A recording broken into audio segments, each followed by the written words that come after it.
guys, it's Amanda, and today I'm going to be explaining the different concepts in the Alka Seltzer Lab.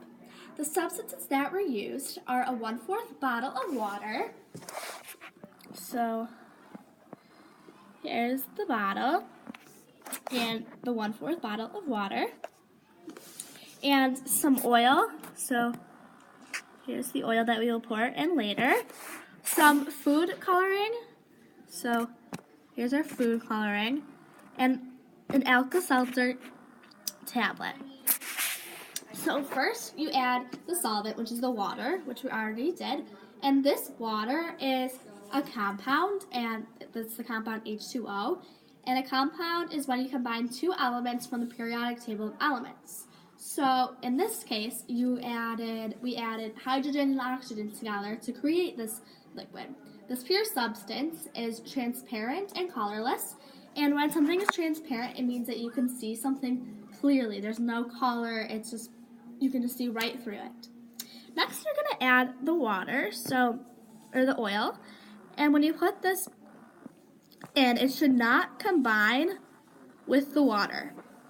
And this is called a suspension, and because the oil is suspended from the water. This is also called a heterogeneous mixture because the two liquids did not combine. The reason for this is because the oil is less dense than the water. So that's the reason for that. Next, you're going to add your food coloring. So we're going to add the green. And this just submerges right through the oil and into the water. And it changes the water's color, but not the oil, because again, this oil is less dense than the food coloring. The food coloring is opaque, meaning you cannot see through it, and it has a color to it. So in this case, it's green, but it could also be red or blue. And the water and the food coloring, they created a homogeneous mixture because it will be very hard to separate the water from the color. The next step is you're going to add your Alka Seltzer tablet. So first you're going to break it into 4 different pieces, so it's not all at once, and then you're going to add it in again. This will dissolve, and it will create a gas.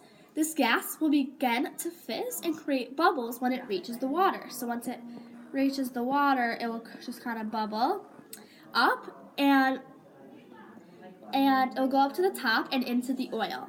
When it reaches the top of the oil, the bubble pops, and the density of the food coloring causes it to fall back into the water. So it comes up, and then pops, and then comes right back down.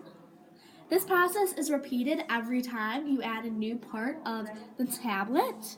So and then when it stops, when there's no more oxygen and carbon to make the carbon dioxide that this gas initially is, and that's the reason that it bubbles and pops and fizzes. So I hope you guys learned a lot about how this happened and how reactions can change, so I hope that you guys learned a lot, and thanks for watching.